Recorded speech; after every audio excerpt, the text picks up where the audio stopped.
नमस्कार, मैं गिरिजेश कुमार। यूजीसी ने एक नया बायलॉ जारी किया है, UGC promotion of equity in higher education institutions regulation 2026। इस एक्ट के अंदर इन्होंने एक ऐसे प्रोविजन को ऐड किया है जिसकी वजह से पूरे देश में कंट्रोवर्सी हो रही है, जिसकी वजह से पूरे देश की यूनिवर्सिटियों में एक भारी विवाद का माहौल छाया हुआ है। क्या है ये मुद्दा, क्यों हो रही है विवाद, चलिए थोड़ा विस्तार से जानते हैं। पहली चीज तो ये, यूजीसी ने एक नई चीज ऐड की है जिसपे अगर कोई छात्र किसी अन्य छात्र के खिलाफ फर्जी कंप्लेन करता है, फॉल्स कंप्लेन करता है, तो उसके खिलाफ कोई एक्शन नहीं लिया जाएगा। अब सोचिए, यूनिवर्सिटी के अंदर कभी हम नासमझी में, कभी बचपने में, कभी किसी आपसी रंजिश की वजह से एक छात्र दूसरे छात्र पर आरोप लगा देगा और वो छात्र ओबीसी, एससी, एसटी या महिला या विकलांग हो सकता है। इस कैटेगरी में जनरल कैटेगरी को एक्सक्लूड किया गया है। यही एक सबसे बड़ा कंट्रोवर्शियल मुद्दा है। मतलब एक ओबीसी बैकवर्ड क्लास का बच्चा, एक दलित छात्र और एक महिला और एक पीडब्ल्यूडी विकलांग छात्र अगर चाहे तो वो एक कंप्लेन करे और ये फॉल्स कंप्लेन भी करे तो उसके ऊपर कोई कार्रवाई नहीं होगी। तो क्या लगता है, इसका मिसयूज नहीं किया जाएगा? वैसे ही ये आरोप लगते रहे हैं कि जनरल कैटेगरी के बच्चों ने सबकी सीटें हड़प रखी हैं, सारी चीजों पे कंट्रोल कर रखा है। तो क्या इस एक्ट के आ जाने से जनरल कैटेगरी के छात्रों के ऊपर झूठे आरोप नहीं लगेंगे, झूठे केस नहीं बनेंगे? और अगर केस बनेंगे तो अगर केस करने वाले को यही पता है कि मेरे ऊपर कोई आरोप नहीं होगा, तो फिर तो केस बढ़ते जाएंगे।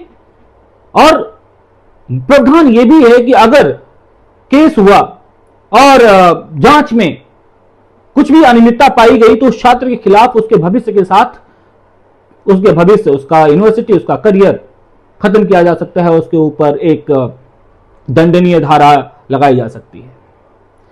तो ये कहां से समता है? किसी के साथ असमानता करके आप समानता लाना चाहते हैं? क्या यही समतामूलक समाज है? क्या यही अंबेडकर का भारत था? क्या यही गांधी की सोच थी? क्या यही फूले और सावरकर की सोच थी? नहीं। समतामूलक समाज हमेशा सबको साथ लेकर के बनने चाहिए। सरकार से जो उम्मीदें थी कि एक समतामूलक समाज की स्थापना करेगी, एक नया विश्वास, एक नया सबका साथ, सबका विकास, सबका प्रयास की जो परिकल्पना की थी सरकार ने, उसने उसी की धज्जियां उड़ा के रख दी।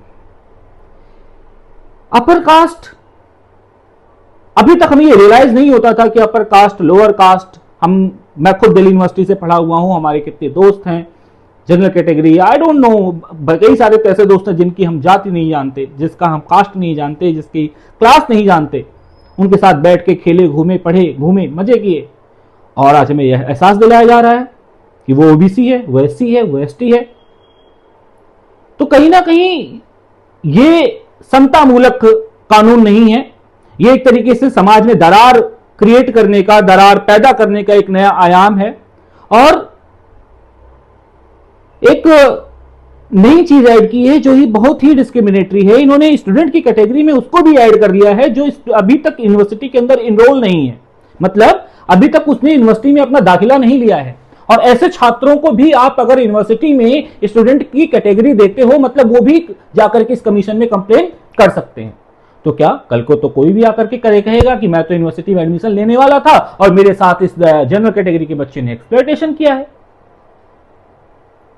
तो समझ नहीं आता कि क्या विचार, क्या सोच रही होगी इस कानून को बनाने के लिए। तो क्या एक सामान्य वर्ग का बच्चा फिर से उनको आप एक तरीके से फिर से उसी विशियस साइकिल में डिस्क्रिमिनेशन का शिकार बनाना चाहते हो? क्या ये बदले की भावना से बनाया गया ये लॉ है? अगर मेरे बाप दादाओं ने किसी के साथ एक्सप्लॉयटेशन किया तो उसमें मेरी क्या गलती? अगर कोई जनरल कैटेगरी का बच्चा है और उसके आप कह रहे हो कि हम समतामूलक समाज बना रहे हैं क्योंकि ऐतिहासिक तौर पर, ऐतिहासिक समय से बहुत ज्यादा इन तबकों के साथ एक्सप्लॉयटेशन हुआ है, इनके साथ भेदभाव किया गया है, तो आप वो भेदभाव दूसरों के साथ करके उसको रिवर्स करने की ट्राई करोगे? क्या ये समतामूलक समाज है? और अगर मेरे पूर्वजों ने किया तो उसमें मेरी क्या गलती? एक जनरल कैटेगरी के छात्र की क्या गलती? तो कहीं ना कहीं समाज, छात्र समाज को विद्यार्थियों के कम्युनिटी को कमजोर किया जा रहा है, यह हमें समझना पड़ेगा। एक विद्यार्थी होने के नाते हमें समझना पड़ेगा कि हम विद्यार्थी में कोई जाति नहीं होती, विद्यार्थी खुद में एक जाति होता है। विद्यार्थी अपने आप में एक कौम है जो संघर्ष करता है, लड़ाई करता है, जिसके सामने आज मुद्दा नौकरी, बेरोजगारी और अच्छे क्वालिटी के रिसर्च का होना चाहिए, वो आज SC ST OBC आइडेंटिफाई करने में लग गया। अच्छे दिन आ गए, इसी दिन की तलाश थी हमें। निराश किया है सरकार ने, निराश किया है यूनिवर्सिटी ग्रांट कमीशन ने, जो कि जिसका दायित्व शिक्षा को समता मूलक बनाने का था, शिक्षा के अंदर सुधार लाने का था। आज उसी UGC ने समाज के अंदर एक गहरी खाई क्रिएट की है कि लोग भूल जाएं कि यूरोपियन यूनियन ने हमारे ऊपर कितना टैरिफ लगाया। लोग भूल जाएं कि आपने शंकराचार्य को मारकर, शंकराचार्य के लोगों को मार करके आपने एक हिंदू वोट बैंक को आप ये पूरा नोशन भुलाना चाहते हो देश को। लोग भूल जाएं कि आज के टाइम पे सरकार अपनी जो बेरोजगारी की दर है उसको छिपाने के लिए एक नया एक्ट, नया कानून लेकर के आई है। सतर्क रहिए, छात्र कभी इन सब चीजों से ऊपर रहना चाहिए। छात्र राजनीति को जातिगत, क्लास, वर्ग के आधार पर विभाजित नहीं होना चाहिए। छात्र एक ऐसा प्रबल समुदाय है जिसने भारत में हमेशा क्रांति की अलख जगाई है, और यह क्रांति तभी संभव है जब सभी एक साथ मिल करके और भाईचारा की भावना रख करके आगे बढ़ने का संकल्प लेंगे। बचिए ऐसे कंट्रोवर्सीज से। छात्र अपने आप में एक जाति है, छात्र अपने आप में एक वर्ग है। अपने इस वर्ग को, अपने इस समुदाय को, अपने इस समानता को, अपने इस एकजुटता को बनाए रखिए और सरकार की नीतियों के खिलाफ बोलने का साहस रखिए। धन्यवाद। आप देख रहे हैं सोशल सेंस।